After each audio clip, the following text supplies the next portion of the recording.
Sir Handel and Peter Sam were delighted that Duke was home again. For many years they thought their old friend had been lost, but when a search party had discovered Duke by accident, he had been rescued and brought to the little railway where Scarlo and Irenaeus worked.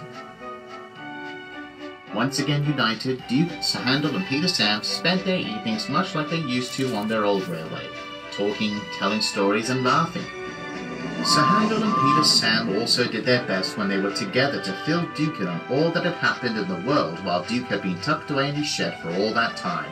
Duke was finding it difficult to make sense of everything. "I'm sorry, explain that again, youngster," Duke asked one morning. "Our drivers and firemen can contact the signal boxes and stations by radio now, Grandpa," Peter Sam smiled. "And you said radio is... waves?" "Radio waves, Grandpa. They fly through the air and transmit information from one place to another." "Whatever happened to word of mouth?"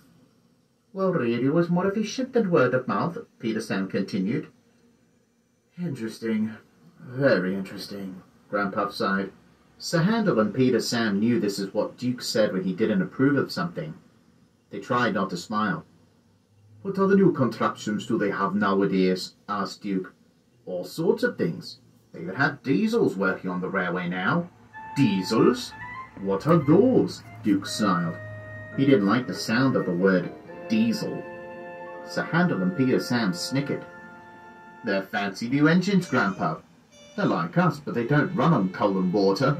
What else is there to run on? Petrol." "What's petrol?" Not being able to contain their laughter at Duke's relative naivety any longer, the two proceeded to guffaw deeply, which made Duke very cross. "You impudent scallywags." "We're sorry, Grandpa," said Sir Handel. "We didn't realize it had been that long since you'd been away." "We'll explain more later," Peter Sam added. "We'll see you tonight." The two engines scampered away to fetch their trains for the morning.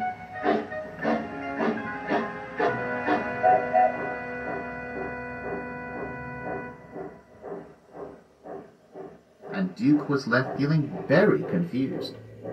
"How can an engine be an engine and not use coal?" Duke said to himself. Duke had only been at his new home a few days and hadn't met Rusty or any of the mainline diesels yet, so he didn't know what to think about diesels at all. Later that day, Duke pulled a small goods train down the line to the station which met the main line. He normally met Thomas or Gordon here to exchange greetings, but today there was an engine he had never met. The engine didn't look like any engine Duke had ever seen. The engine was tall, green and box-shaped. Of course we know this to be our friend Boko, but Duke hadn't met a diesel before. "Hello!" Boko boomed. "Duke, jump!" "I'm sorry, I didn't mean to scare you. I'm Boko." "Are you... diesel?" Duke said slowly as the hum of Boko's engine echoed across the platform. Boko's brow furrowed. He had never been asked this question before. "Yes, I am. Why do you ask?" Just curious." "Say, do you use coal and water?" "My, no. I run on petrol. If you put water in my tanks, my engine won't run." "Your engine?" Boko smiled. "You haven't met many diesels, have you?" "No, I can't see that I have. Why are you here? I mean to say, why are diesels here at all?" "I say we're stronger and more efficient," Boko smiled. "Is that so?" Duke bellowed. "Interesting, very interesting." Boko was only joking, but Duke didn't realize this.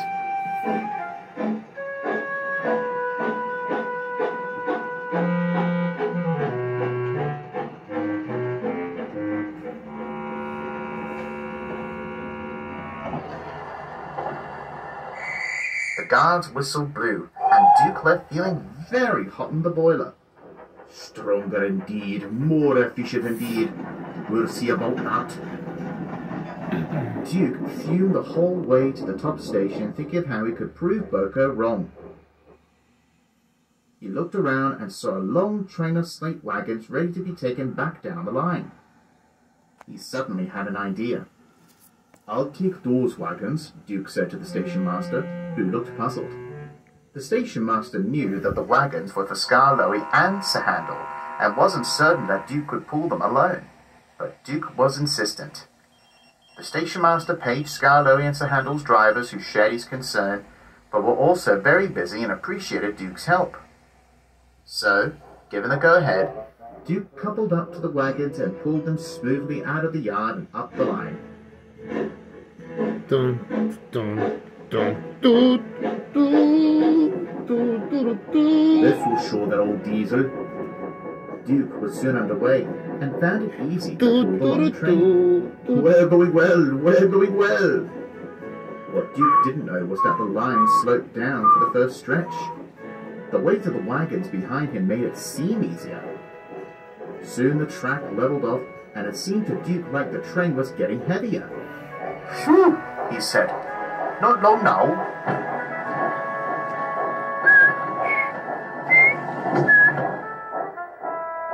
In the approach to the junction, the line begins to rise sharply before descending again.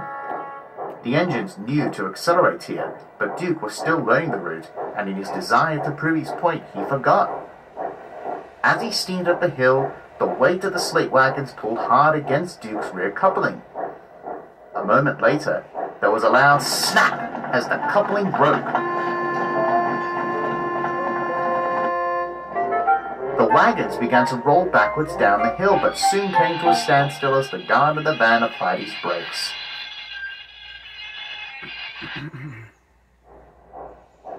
"I figured this would happen," called the guard as Duke backed down onto the wagons.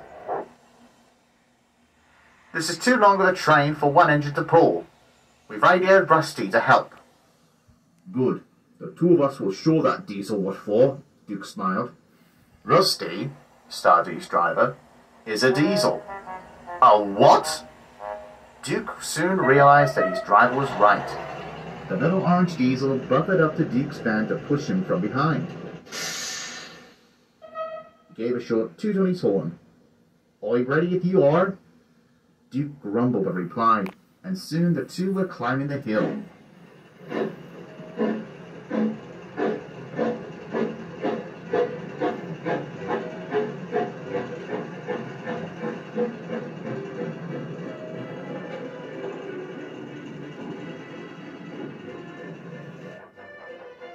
With Rusty pushing from behind, Duke realized how much easier the train was to pull.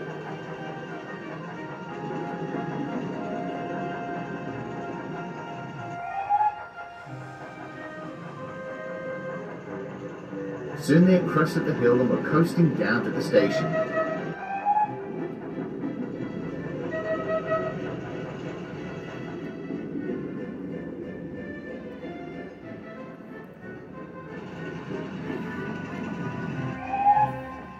Duke was impressed.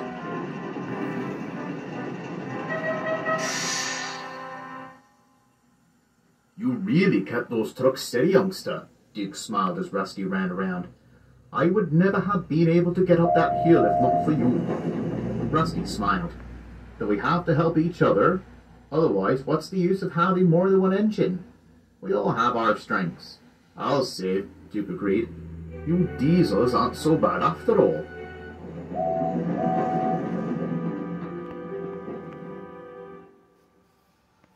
That evening, Peter, Sam, and Sir Handel returned to the sheds, howling with laughter.